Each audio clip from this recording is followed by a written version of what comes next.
आप सभी को वेलकम करता हूं। साथियों, आज का जो वीडियो है फर्स्ट ईयर के लिए काफ़ी अच्छा है। दोस्तों, हम यहां पे फंडामेंटल ऑफ नर्सिंग से भी क्वेश्चन लिए हैं और दोस्तों कुछ क्वेश्चन यहां पे हम माइक्रोबायोलॉजी जो कि एनाटॉमी में आता है बायोसाइंस में, तो हम यहाँ पे दो क्वेश्चन देखने वाले हैं, बहुत ही इंपॉर्टेंट है। ये दो क्वेश्चन है दोस्तों एनाटॉमी यानी माइक्रोबायोलॉजी के अंदर का, और दोस्तों यहाँ पे एक क्वेश्चन देखने वाले हैं आप सभी के बीच में फंडामेंटल ऑफ नर्सिंग का। तो तीनों क्वेश्चन अपने आप में बहुत ही इंपॉर्टेंट है, शॉर्ट क्वेश्चन के लिए या लॉन्ग क्वेश्चन के लिए। तो चलिए हम लोग बिना किसी देरी किए हुए शुरू करते हैं। दोस्तों यहाँ पे आप सभी देख सकते हैं दोस्तों, मैं आप सभी से एक चीज़ गुजारिश और कहिए तो मैं रिक्वेस्ट करना चाहता हूं कि आपका जो एग्ज़ाम है साथियों, अब ज़्यादा समय नहीं है, 2 महीना बहुत हो गया। 2 से 2.5 महीना में आपका एग्ज़ाम जो है वो कंडक्ट करा लिया जाएगा। तो दोस्तों आप लोग पढ़िए, सोचिए, समझिए, पढ़िए और अच्छा मार्क्स लाइएगा तो फ़ायदा होगा। तो फ्रेंड चलिए हम लोग यहाँ पर शुरू करते हैं। फ्रेंड हमसे क्वेश्चन पूछा जाएगा और ये क्वेश्चन बहुत ही दोस्तों एक्सपेक्टेड क्वेश्चन है, बहुत बार पूछा गया है। आपसे क्वेश्चन क्या पूछा जाएगा कि importance of microbiology for nurses, मतलब नर्स के लिए जो नर्सेज होती है दोस्तों, नर्सिंग के लिए कैसे सूक्ष्म जीव विज्ञान जो है कैसे महत्व है, उसके जीवन में कैसे ये महत्वपूर्ण भूमिका निभाता है माइक्रोबायोलॉजी नर्स के जीवन में। तो चलिए हम लोग शुरू करते हैं। मतलब किसी भी तरीक़ा से क्वेश्चन घुमा के पूछेगा कि बताइए कि नर्स के जीवन में या नर्सिंग के लिए सूक्ष्म जीव विज्ञान कैसे महत्व है, कैसे उत्तरदायित्व है, बस आपको आंख बंद करके ये लिख देना है। चलिए देख लेते हैं साथियों। सूक्ष्म जीव विज्ञान का नर्सिंग महत्व, importance of microbiology in nursing, मतलब नर्सिंग में जो माइक्रोबायोलॉजी का जो महत्व है उसको चलिए देखते हैं। साथियों समझिएगा, मैं जो बोल रहा हूँ उस चीज़ को आप लोग समझिएगा और मैं क्या कह रहा हूँ उसको दिमाग में कैप्चर करने की कोशिश कीजिए। आपको ये दोस्तों मैं वादा करता हूँ कि आपको ज़रूर समझ में आ जाएगा। दोस्तों अस्पताल में रोगियों को देखभाल मुख्य रूप से परिचारिकाएँ ही करती है, मतलब नर्स ही करती है। बिल्कुल सही है। इसका इम्पोर्टेंस में क्या लिखेंगे तो कुछ चीज़ें हैं जिसको मैटर के रूप में ऊपर लिख देंगे, उसके बाद पॉइंट कुछ चीज़ें लिखेंगे। तो दोस्तों जो अस्पताल होता है, जो हॉस्पिटल है, वहाँ पे जो भी पेशेंट जाते हैं उसका देखभाल मुख्य रूप से कौन करता है तो नर्स करती है, तो ही परिचारिका है। उनका हर तरह के रोगियों से सामना होता है। दोस्तों जो नर्सेज होती है उनको हर एक तरीक़ा के मरीजों से क्या होता है सामना होता है रोगियों से। उसमें ऐसे भी रोगी होते हैं जो कि संक्रामक रोगों से ग्रसित होते हैं। दोस्तों हॉस्पिटल में मुख्य रूप से जो नर्सेज होती है और पेशेंट को ज़्यादातर देखभाल करती है। अब अस्पताल में हर एक तरीक़ा के रोगियों आते हैं, मरीज आते हैं। अब उसमें से कुछ ऐसे भी रोगी होते हैं, मरीज होते हैं जो कि संक्रामक बीमारी, जो दोस्तों इन्फेक्टेड होता है, जो इन्फेक्शन वाले रोगी होते हैं वो भी रहते हैं वहाँ पे। ऐसे में परिचारिकाओं को खुद को संक्रमण से बचाने के लिए बहुत ही एहतियात बरतनी पड़ती है। अब देखिए दोस्तों, नर्स का जीवन बहुत ही एक तरीक़ा से दोस्तों जुझारूपन होता है, क्योंकि वहाँ पे उसको सभी कंडीशन से दोस्तों सामंजस्य बैठाना पड़ता है, लड़ना पड़ता है और ख़ुद को भी सेफ्टी करना पड़ता है। क्योंकि जानते हैं कि हॉस्पिटल में तरह तरह के बीमारी के लोग वहाँ आते हैं, जहाँ पे बहुत सारे लोग जो कि संक्रमित रोग होता है वो भी आते हैं। तो ऐसे स्थिति में नर्स को ये दोस्तों बहुत ही देखना पड़ता है और एहतियात करना पड़ता है कि कैसे इस संक्रमण से बचा जाए खुद को, ये चीज़ें हैं। ऐसी स्थिति में यदि परिचारिकाएं सूक्ष्म जीव विज्ञान से अवगत हैं और उन्हें इसका अच्छा ज्ञान है, तो उन्हें रोगी में समान रूप से पाए जाने वाले और उसके लिए लाभकारी सूक्ष्म जीवों तथा साथ ही रोग उत्पादक सूक्ष्म जीवों एवं उनके द्वारा उत्पन्न संक्रामक रोगों की उत्पत्ति, उनके संचालन एवं उनके उत्पन्न द्वारा विषयक चिन्हों तथा लक्षणों को समझने में सहायता मिलती है। देखिए दोस्तों, मैं आपको सीधा बता देता हूँ कि नर्सिंग में यानी नर्स के लिए सूक्ष्म जो माइक्रोबायोलॉजी साइंस है एक कैसे इम्पोर्टेंस है। तो जो हॉस्पिटल होता है, देखिए इसमें जितना चीज़ें लिखा हुआ है इसको अपने लैंग्वेज में मैं बता देता हूँ। अस्पताल जो होता है दोस्तों, जो हॉस्पिटल है, वहाँ पे जो रोगी आते हैं देखभाल कराने, तो दोस्तों उस रोगी में सबसे ज़्यादा जो जिम्मेदारी होता है रोगियों को देखने में, वो होता है दोस्तों देखभाल करने का परिचारिका, मतलब नर्स का ही। अब दोस्तों जो नर्स होती है वो डायरेक्ट कांटेक्ट में पेशेंट से रहती है, उसका देखभाल। अब उस हॉस्पिटल में बहुत सारे पेशेंट आते हैं। अब उसमें से दोस्तों बहुत सारे नॉर्मल रहते हैं, बहुत सारे इंजरी रहते हैं, बहुत सारे दोस्तों उसमें इन्फेक्टेड रहते हैं जो संक्रामक रोगों से ग्रसित होते हैं। तो वैसे पेशेंटों को जो संक्रामक रोग से ग्रसित हैं, तो हो सकता है दोस्तों वो संक्रामक जो रोग है वो नर्स को भी हो जाए, क्योंकि वो देखभाल करती है न पेशेंट को, तो उसे भी होने का डर रहता है। तो इसी चीज़ को दोस्तों सावधानी पूर्वक और एहतियात बरतते हुए इसी संक्रामक रोगों को पहचान करना, उससे निपटारा पाना, उससे खुद को सुरक्षा करना, अपने जीवन को एक संक्रामक रोगों से, बीमारियों से बचाना, उसके चिन्हों को पहचानना कि कौन से संक्रामक बीमारी कौन सा चिन्ह देता है, कौन सा लक्षण उत्पन्न करता है, तो जिससे पहचान कर अच्छे से उसका पहले से ही रखरखाव किया जा सके। इसलिए जो माइक्रोबायोलॉजी का जो ज्ञान है वो नर्स को होना बहुत ही ज़्यादा इम्पोर्टेंट हो जाता है नर्स के जीवन में। इसलिए इम्पोर्टेंट हो जाता है अगर वो सूक्ष्म जीव माइक्रोबायोलॉजी को, माइक्रो ऑर्गेनिज्म को जानी रहेगी, तो उससे पता रहेगा कि कौन से जो इन्फेक्शन में कौन से चीज़ें होता है पेशेंट को और क्या होता है क्या नहीं होता है। मतलब ओवरऑल सभी चीज़ें का नॉलेज अगर है तो वो माइक्रोबायोलॉजी को समझी है तो उसके जीवन में एक अच्छा क्या होगा, उसे खुद के लिए बचाने के लिए एक माहौल तैयार होता है और एक विशिष्ट गुण उनमें पाया जाता है। तो यही हो जाता है कि सूक्ष्म जीव विज्ञान का महत्व है नर्स के जीवन में। अब इसको कुछ ऐसे पॉइंट है, चलिए हम लोग इसको देखते हैं।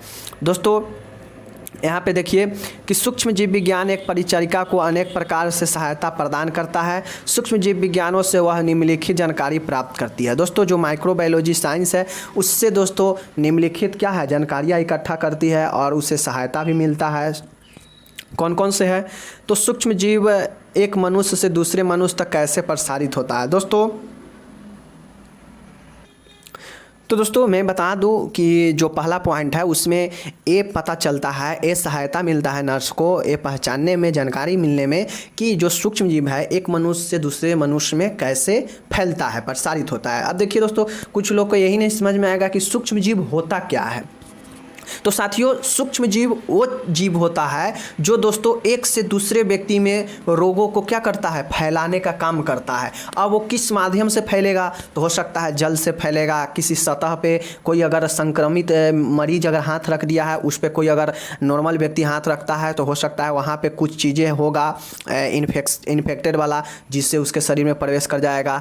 तो पानी से भी फैलेगा, मिट्टी से भी फैलेगा, हवा से भी फैलेगा, ये सारे चीज़ों से फैलता है, जिसको हम लोग ये सूक्ष्म जीव का रूप कौन सा हो सकता है, या तो बैक्टीरियल होगा, जीवाणु होगा, कवक होगा जिसको हम लोग फंगी बोलते हैं, या हो सकता है दोस्तों वायरस मतलब विषाणु हो, प्रोटोजोआ हो। इस सब से जो दोस्तों होता है ये सब बीमारी उत्पन्न करने वाले सूक्ष्म जीव है। समझ गए। दूसरा पॉइंट है यहाँ पे देखिए कि रोग उत्पन्न करने वाले जीवधारी रचनाओं का शरीर में प्रवेश कैसे होता है, उसका संचार किस प्रकार होता है।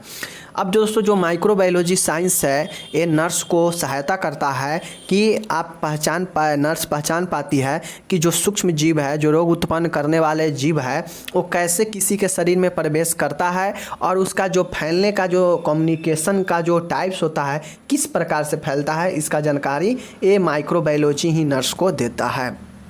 तीसरा पॉइंट है सूक्ष्म जीवाणु के परीक्षण के लिए उनके नमूने का चयन कैसे करें। दोस्तों कोई भी अगर इन्फेक्शन व्यक्ति है, जैसे देखते होइएगा कि आजकल कोविड के लिए NT-PCR का टेस्ट बहुत ज़्यादा होता था, तो दोस्तों उसमें भी नमूना कलेक्ट किया जाता था नोज में लगा के या लार के थ्रू, ये सब के थ्रू होता था।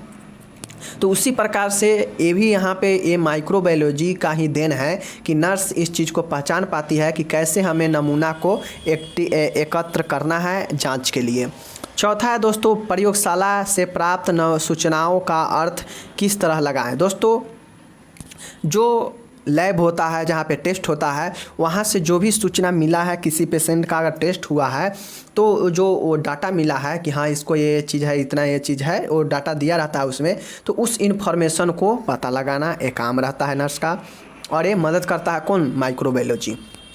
पांचवा जो दोस्तों हेल्प करता है माइक्रोबायोलॉजी नर्स को कि कुछ औषधियाँ का जीवधारी रचनाओं पर क्या प्रभाव पड़ता है। अब दोस्तों कुछ ऐसे मेडिसिन है जिसको लेने से दोस्तों ये जो जीवधारी है, जो सूक्ष्म जीव है, ये इस पर कैसे इन्फेक्ट पड़ता है, कैसे इस पर प्रभावित होता है और इसके संक्रमण को रोकता है ये औषधि। तो इसके बारे में, इसके प्रभाव के बारे में जानकारी कौन देता है? ये सूक्ष्म जीव विज्ञान ही देता है।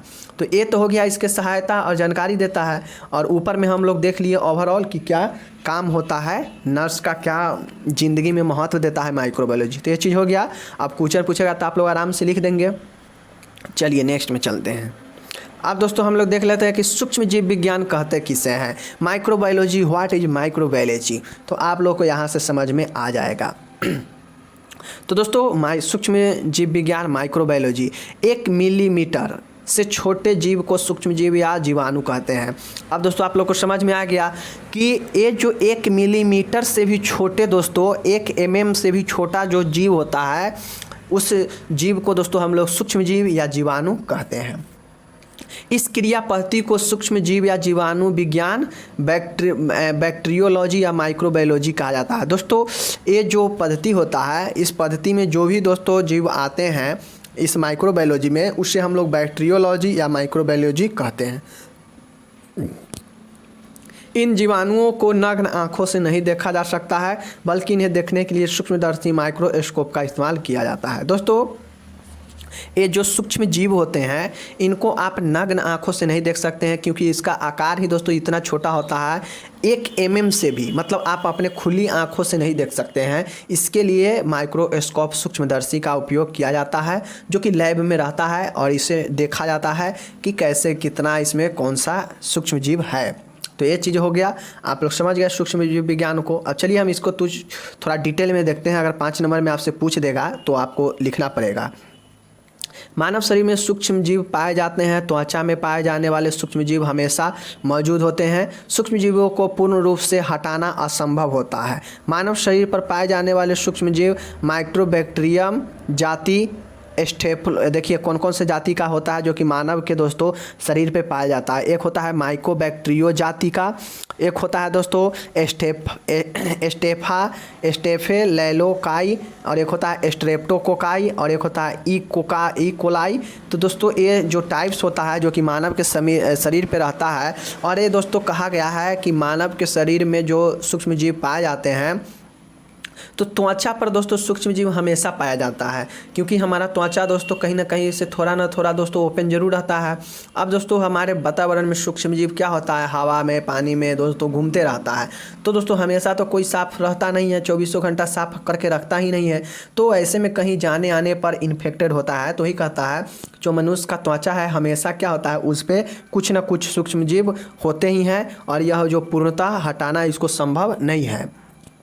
और जो मानव शरीर पर जो सूक्ष्म जीव पाया जाता है उसको दोस्तों कहते हैं माइकोबैक्टीरियम जाति का, स्टेफेलोकाई का, स्ट्रेप्टोकोकाई का और ई कोलाई का। तो ध्यान में रखिएगा, स्ट्रेप्टोकोकाई, ई कोलाई और स्टेफाइलोकोलाई और माइकोबैक्टीरियम जाति का। तो ये हो गया। सूक्ष्म अणु केवल एक कोशिकीय होते हैं। ध्यान में रखिएगा दोस्तों, आपसे क्वेश्चन पूछ देगा कि बताइए कि जो माइक्रोबैक्टीरिया होता है, सूक्ष्म जीव जो है वो कौन से कितने कोशिकीय हैं, कौन से जीव हैं, तो एक कोशिकीय जीव है। ध्यान में रखिएगा, जितने भी दोस्तों विषाणु हो गया, अमीबा हो गया, प्रोटोजोआ हो गया, ये सब जो दोस्तों है एक कोशिकीय जीव होता है, क्योंकि सूक्ष्माणु अत्यंत सूक्ष्म होते हैं, इसलिए इन्हें अध्ययन के लिए विशेष उपकरण सूक्ष्मदर्शी माइक्रोस्कोप की आवश्यकता पड़ती है। बिल्कुल सही है। उसके बाद दोस्तों है सूक्ष्माणु अनेक प्रकार के होते हैं। ये अधिकतर मिट्टी, समुद्र, नदी, तालाब, बर्फ, पानी के नल, कंक्रीट, गर्म जल के झरने, पादप मूल आदि में रहते हैं। दोस्तों मैंने पहले ही बताया कि ये जो सूक्ष्म जीव होते हैं ये आपको पानी, मिट्टी, वायु, ये सभी से फैलता है। तो ही कहता है कि ये सब में मौजूद होता है। मिट्टी, समुद्र, नदी, तालाब, बर्फ, पानी, नल, कंक्रीट ये सब में मौजूद होता है। तो यही दोस्तों होता है सूक्ष्म जीव। सूक्ष्म जीव जो मनुष्यों के त्वचा पर आता है वो पूर्ण रूप से दोस्तों हटता नहीं है, क्योंकि हम लोग वातावरण में घूमते रहते हैं और हमारा जो हैंड होता है, जो स्किन होता है, शरीर का भाग, वो कहीं ना कहीं से थोड़ा ना थोड़ा ओपन जरूर होता है। तो जो ओपन होता है तो हमारे स्किन पे दोस्तों सूक्ष्म जीव रहेंगे ही। इसीलिए कहा जाता है कि इसको पूर्णतः हटाना संभव नहीं होता है। और ये जो होता है मानव शरीर में जो सूक्ष्म जीव है वो माइकोबैक्टीरियम जाति का, स्टेफाइलोकोकाई जाति का, स्ट्रेप्टोकोकाई जाति का और ई कोलाई जाति का होता है। सूक्ष्म जीव है दोस्तों एक केवल एक कोशिकीय होते हैं। और दो दोस्तों ये है क्योंकि एक कोशिकीय इसलिए होते हैं क्योंकि यह अत्यंत सूक्ष्म होते हैं जिसे नग्न आँखों से देखना क्या है संभव नहीं है, इसीलिए इसको सूक्ष्मदर्शी का उपयोग किया जाता है। और ये जो है अधिकतर मिट्टी, समुद्र, तालाब, नदी, इस समय दोस्तों नल, कंक्रीट, गर्म जल के झरने, पादप मूल मतलब होता है पेड़ पौधे के जड़ में इस समय दोस्तों ये रहता है सूक्ष्म जीव। तो ये चीज़ें हो गया। अब चलिए हम लोग यहाँ पे देखते हैं दोस्तों नेक्स्ट में इसमें कुछ और देख लेते हैं। एंटोनी एवं लीवेनहुक प्रथम व्यक्ति थे जिन्होंने सन 1676 में अपने किस्म के उच्च आवर्धन शक्ति के सूक्ष्मदर्शी का निर्माण किया। दोस्तों आपसे क्वेश्चन पूछेगा कि बताइए एंटोनी लीवेनहुक ने कब दोस्तों जो है सूक्ष्मदर्शी का निर्माण किया, तो 1676 ईस्वी में। ध्यान में रखिएगा यह कौन सा कांच का था, तो उच्च आवर्धन शक्ति वाले कांच का सूक्ष्मदर्शी का निर्माण किया इन्होंने, जिससे उन्होंने सूक्ष्म जीवों, जीवाणुओं एवं एक कोशिकीय जंतुओं का निरीक्षण किया, मतलब टेस्ट किया, उसको देखा, साथ ही वर्णन भी किया। तब से इन्हें फादर ऑफ माइक्रोस्कोपी कहा जाने लगा। इस सूक्ष्म जीवों को उन्होंने अणुजीव या जंतुक कहा। तो दोस्तों आप लोग समझ गए कि एंटोनी लीवेनहुक जो है 1776 में अपने एक उच्च आवर्धन शक्ति वाला सूक्ष्मदर्शी का निर्माण किया। जो निर्माण दोस्तों क्यों किए, तो इसी सब माइक्रो ऑर्गेनिज्म, माइक्रो सूक्ष्म जीवों को देखने के लिए किए, जिससे दोस्तों जो है वो क्या किए, इनके दोस्तों अलग अलग चीज़ों कैटेगरी में बांटे, जिससे उन्होंने कुछ को सूक्ष्म जीव, जीवाणुओं और कुछ को एक कोशिकीय जंतु का निरीक्षण किया, टेस्ट किया।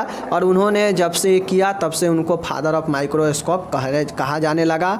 और इन्हीं सब सूक्ष्म जीवों को उन्होंने अणुजीवक या जंतु जीवक कहा जाने लगा। तो ये चीज़ें हैं सूक्ष्म जीव। तो अच्छे से डिटेल से डिस्कस कर दिए हैं अच्छे से, तो आप लोग समझिए, पढ़िए एक बार, समझ में आ जाएगा। बाद बाकी तो हम समझा ही दिए हैं। अब दोस्तों एक बहुत ही इंपॉर्टेंट आ जाता है फंडामेंटल ऑफ नर्सिंग का। एक क्वेश्चन दोस्तों 10 नंबर में बहुत पहले पूछा गया था, 2-4 साल पहले। इस बार के लिए दोस्तों ये क्वेश्चन 5 नंबर में कम से कम बहुत ज़्यादा इंपॉर्टेंट बनता है, या 10 नंबर में दोस्तों पूछे सकता है। तो आप लोग ध्यान में दीजिए कि दोस्तों हम लोग एक देखे थे बिस्तरी घाव, तो ये बिस्तरी घाव नहीं है, ये नॉर्मल घाव है, और इसके प्रकार के बारे में हम लोग देखेंगे। तो चलिए देखते हैं साथियों। यहाँ पे हम लोग देखिए, पहला है परिभाषा, देखते हैं घाव होता क्या है। अचानक किसी प्रभाव या हमले से त्वचा या जंतुओं का फट जाना घाव कहलाता है। दोस्तों यह छिछला भी हो सकता है और शिराओं, मांसपेशियों, हड्डियों आदि भी प्रभावित कर सकता है। दोस्तों घाव का जो परिभाषा है, घाव का परिभाषा कहता है कि अचानक किसी भी चीज़ों के दोस्तों प्रभाव से या हमले से दोस्तों शरीर का जो भी तंतुए या त्वचा होगा कट फट जाता है, उसी को हम लोग क्या कहते हैं, घाव कहते हैं। मतलब अचानक आपके या किसी के शरीर पे दोस्तों, जंतु के शरीर पे इफेक्ट पड़ना, त्वचा पर तंतुओं को नष्ट हो जाना, फट जाना, कट जाना, घाव कहलाता है। ये जो घाव होगा दोस्तों छिछला, मतलब जो छिछला जाता है वो हो सकता है जो सीरा है, मतलब जो वेन है वो दोस्तों कट जाए, अगर गहरा घाव होता। मांसपेशी जो मांस है वो कट जाएगा, हो सकता है हड्डी तक आपका घाव पहुंच जाएगा। तो ये सब दोस्तों प्रभावित करता है, इन सारे चीज़ों को ये घाव प्रभावित करता है। तो ये सब चीज़ें हैं। अब दोस्तों ये घाव को दोस्तों 2 भागों में बांटा गया है। पहला दोस्तों जो प्रकार है वो है खुले घाव और एक है बंद घाव। तो दोस्तों ध्यान में रखिएगा, आप परिभाषा घाव के लिखने के बाद अगर पूछेगा तो घाव के 2 प्रकार, खुली घाव, बंद घाव, बहुत आसान है। खुली घाव, ओपन वाउंड। तो दोस्तों ओपन वाउंड यानी खुले में घाव क्या होता है, तो खुले घाव वह होते हैं जिसमें शरीर से खून बहने लगता है, वह त्वचा फट जाती है। दोस्तों खुले घाव वह होता है जिसमें आप समझिए कि घाव होगा जिसमें आपका जो है त्वचा भी कट जाएगा और ब्लड नीचे से निकलने लगेगा, मतलब शरीर से ब्लड बाहर आने लगेगा किसी कटे फटे स्थान से, तो हो जाएगा खुली हुई घाव। दूसरा है बंद घाव, क्लोज वाउंड। दोस्तों बंद घाव वह होते हैं जिसमें रक्त शरीर के अंदर परिसंचरण तंत्र से तो बाहर निकलता है परंतु शरीर से बाहर नहीं निकलता है एवं नहीं त्वचा फटती है, इसे अंदरूनी घाव कहते हैं। जैसे दोस्तों ब्रेन हेमरेज। अब दोस्तों बंद घाव में होता क्या है कि ये क्लोज रहता है, इसमें आपका त्वचा जो है दोस्तों फटता नहीं है, क्योंकि त्वचा दोस्तों फटेगा तब तो ब्लड बाहर निकलेगा, तो इसमें त्वचा फटता ही नहीं है। और दोस्तों ये क्या होगा, अंदरूनी ही दोस्तों ब्लड क्या होगा, शराब होने लगता है, अंदर ही अंदर आपके शरीर में ब्लड निकलने लगेगा। और देखा जाए दोस्तों तो इसका कहीं ना कहीं एक प्रकार ब्रेन हैमरेज ही होता है, जो कि ब्लड बाहर नहीं निकलता है, लेकिन ब्रेन में जो ब्लड का रिसाव है वो दोस्तों शुरू हो जाता है और क्लोटिंग होने लगता है। तो एक प्रकार से बंद घाव का दोस्तों एग्जाम्पल कह सकते हैं। तो ये चीज़ें हो गया दो प्रकार। अब हम लोग चलिए खुले घाव का दोस्तों देखते हैं, खुले घाव में कौन कौन सा चीज़ें हैं, कौन कौन से प्रकार हैं, किस प्रकार से खुले घाव होता है। पहला है दोस्तों चीरे वाले घाव, मतलब इंसिजन वाउंड। चीरे मतलब जो चीरा लग जाएगा। यह घाव धारदार वस्तुओं जैसे ब्लेड, कांच आदि से बनते हैं। ये घाव सीधे किनारे वाले होते हैं। दोस्तों चीरे वाले घाव, स्पष्ट नाम से ही समझ गया कि खुले घाव में दोस्तों चीरा लग जाएगा। चीरा लगने का मतलब कि आपका इसमें स्किन भी कट जाएगा और उसमें दोस्तों सीधा सीधा अगर ब्लेड से, चाकू से, ब्लेड से या कोई शीशा से अगर चीरा लगता है तो ऐसा थोड़ी ना दोस्तों वो टेढ़ा चीरा लगेगा। वो तो एक बार आप कहीं टच कीजिएगा ब्लेड में या कांच में, तो जितना टच कीजिएगा उतना गहरा वो सीधा तक चीर देगा। तो यही होता है चीरे वाले घाव। तो ये चीरे वाले घाव समझ गए। अब है दूसरा फटे हुए घाव। दोस्तों फटे हुए घाव का मतलब क्या होता है, लैसरेटेड वाउंड होता क्या है। तो इस प्रकार के घाव में त्वचा अनियमित रूप से एवं गहराई में फट जाती है। कारखानों में, मशीनों में होने वाले दुर्घटनाओं, युद्ध आदि में लगने वाले चोटों से घाव होता है। दोस्तों फटे हुए घाव मतलब सीधा समझिए कि इसमें दोस्तों फट जाएगा, जहाँ भी चोट लगेगा वहाँ फट जाएगा। तो यही होता है फटे हुए घाव। अभी दोस्तों चोट लगेगा कोई भी भारी चीज़ों से या कारखानों में दोस्तों कहीं चोट लग गया है, जैसे सर है दोस्तों, लाठी से कोई मारेगा सर पे और या कहीं पे दोस्तों मार दिया शरीर पे ही, वहाँ से वो फट जाता है, ब्लड आने लगा, तो वही फटा हुआ घाव हो गया। अगर ब्लेड से या दोस्तों कोई कांच से अगर सीधा चीरा लग जाता है पतला सा, तो हो जाएगा चीरा वाला घाव। तो यही चीज़ें होता है फटे हुए घाव और चीरे घाव, समझ गए। तीसरा है छेद वाले घाव। जी हाँ दोस्तों, पंचुअर्ड वाउंड मतलब होल वाले घाव। नुकीली वस्तुओं द्वारा छेद वाले घाव हो जाते हैं, जैसे बंदूक की गोली, चाकू, कांच के टुकड़े आदि से होने वाले घाव। ये घाव काफ़ी गंभीर हो सकते हैं और दोस्तों घाव गहरा हो तो शरीर के अंदरूनी अंग क्षतिग्रस्त हो सकते हैं। इन घावों से दोस्तों आंतरिक स्राव और संक्रमण भी हो सकता है। दोस्तों जो छेद वाले घाव होते हैं मैं आपको बता देता हूँ, ये दोस्तों होल इसको कहा जाएगा। तो जो छेद वाला घाव होता है ना दोस्तों, ये अंदर तक इफेक्ट करता है और दोस्तों ये छेद वाला घाव नीचे तक जाता है, मतलब आपके हड्डी तक टच करेगा। और ये दोस्तों अगर हड्डी तक अगर घाव में अगर छेद हो गया है तो समझ लीजिए वहाँ पे हड्डी तक भी आपको ये क्या करेगा, इफेक्ट कर सकता है। तो यही कहा जाता है कि इसमें जो दोस्तों घाव होगा छेद वाले में, कोई चाकू मार देता है किसी को तो छेद वाले घाव होगा, बंदूक का गोली चलता है तो किसी में आर पार कर देता है यानी होल हो जाता है। तो ये सब जो है कांच का टुकड़ा से अगर किसी में दोस्तों अगर कांच के टुकड़ा अगर किसी में चुभो दिया जाता है तो यही दोस्तों हो जाता है छेद वाला, मतलब उसमें होल हो जाएगा, तो ही होता है छेद वाले घाव। चौथा है दोस्तों रगड़ वाले घाव, एब्रेजन। दोस्तों रगड़ वाले घाव आप लोग देखे होंगे, जो लोग हमारे वीडियो देखे होंगे बिस्तरी घाव में, उनको समझ में आएगा कि रगड़ वाले घाव होता है क्या है। दोस्तों रगड़ वाले घाव ये होता है कि इसमें किसी भी चीज़ें के दोस्तों सतह से आपके स्किन जो है रगड़ पड़ जाएगा, घर्षण पड़ जाएगा उसके बीच में, और जो घाव वहाँ पे लालीपन हो जाएगा। लालीपन होने के बाद वहाँ पे घाव होने लगता है, तो ही रगड़ से घाव होता है। और ये रगड़ के घाव दोस्तों हो सकता है कुर्सी पर बैठने से या एक ही दोस्तों स्थिति में बैठने सोने से हो सकता है। ये रगड़ वाले घाव हो सकता है बेड पे सो रहे हैं और किसी कारण से अचानक उठ गए और रगड़ लग गया तो घाव हो जाएगा। तो ये सब चीज़ें हैं, रगड़ से घाव यही होता है। या कहीं पे दीवार वगैरह से भी रगड़ पड़ जाता है तो घाव हो जाता है, तो ये रगड़ वाले घाव है। दोस्तों याद करना बहुत आसान है, चीरा वाला घाव, फटे हुए घाव, छेद वाले घाव, रगड़ वाले घाव, कटे हुए घाव। देखिए ओपन एवोल्यूशन, ओपन घाव होता क्या है, कटे हुए घाव क्या होता है, ऐसे घाव जिनमें आंशिक या पूर्ण रूप से मांसपेशी के साथ या बिना मांसपेशी के त्वचा कटी हुई होती है। दोस्तों कटे हुए घाव में ये होता है कि इसमें कट लग जाएगा, मतलब आपको किसी भी चीज़ से कट लग सकता है, ऐसा बात नहीं है, इसमें सीधा कट लग जाएगा। तो ये घाव ये दोस्तों होता है जिसमें आपका मांस तक कट जाएगा, या हो सकता है सिर्फ आपका चमड़ा ही कट के रह जाए, तो यही होता है कटा हुआ घाव। तो ये चीज़ें समझ गए। अब चलिए हम लोग यहाँ पे बी नंबर देखते हैं। बी नंबर कितना ज़बरदस्त है, वाउंड मतलब बंद घाव। दोस्तों बंद घाव दो ही तरीक़ा के होता है, एक होता है आंतरिक स्राव मतलब इंटरनल ब्लीडिंग, और एक होता है आंतरिक घाव मतलब ब्रूइज। दोस्तों आंतरिक रक्तस्राव होता है क्या है, इसमें रक्त परिसंचरण तंत्र से निकलकर शरीर की गुहा में जमा होता है लेकिन शरीर से बाहर नहीं निकलता है। दोस्तों आंतरिक जो स्राव है बंद घाव में, जो दूसरा प्रकार है बंद घाव, इसमें जो पहला है आंतरिक स्राव इंटरनल ब्लीडिंग, ये आपके दोस्तों आपके शरीर के अंदर ही ब्लीडिंग होने लगेगा। इस घाव में बाहर से घाव दिखेगा नहीं लेकिन अंदर घाव बनकर अंदर ही ब्लीडिंग होने लगेगा। मतलब जो ब्लड का सर्कुलेट जो होना चाहिए सही से वहाँ से नहीं होकर ये उससे बाहर होने लगेगा, तो यही जो आंतरिक रक्तस्राव होता है वो एक घाव होता है। दूसरा है आंतरिक घाव। दोस्तों आंतरिक रक्तस्राव और आंतरिक घाव में अंतर है, देख लीजिए। रक्तस्राव मतलब रक्त बहना अंदर ही अंदर, शरीर के बाहर नहीं निकलेगा। लेकिन आंतरिक जो घाव है इसमें ऊपर की त्वचा को क्षति पहुंचाए बिना आंतरिक तंतुओं में घाव हो जाता है। अब दोस्तों देखते होइएगा किसी किसी व्यक्ति में ऐसा घाव होता है जो कि ऊपर से उसको बिल्कुल नॉर्मल लगता है लेकिन अंदर ही अंदर उसके जो मांसपेशी होता है वो सड़ जाता है और वहाँ पे अंदर ही अंदर घाव बन जाता है, तो ही होता है आंतरिक घाव। आंतरिक घाव में आपके ऊपर के स्किन या त्वचा पे कोई क्षति नहीं पहुंचता है लेकिन अंदर का जो तंतु होगा, जो कोशिका होगा वो नष्ट हो जाएगा और अंदर घाव बन जाएगा, तो ही होता है अंदर की घाव। तो दोस्तों ये था घाव और ये 10 नंबर में क्वेश्चन पूछा गया है तो इस बार के लिए इम्पोर्टेंट था तो मैंने करा दिया। घाव प्रकार भी देख लिए, 2 टाइप, बंद घाव खुले घाव।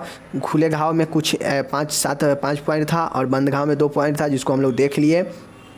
तो आप लोग पढ़िए ध्यान से, समय आपके पास जितना भी दोस्तों पढ़ लीजिएगा बढ़िया है, जितना क्वेश्चन को ध्यान में रखिएगा सही बात है।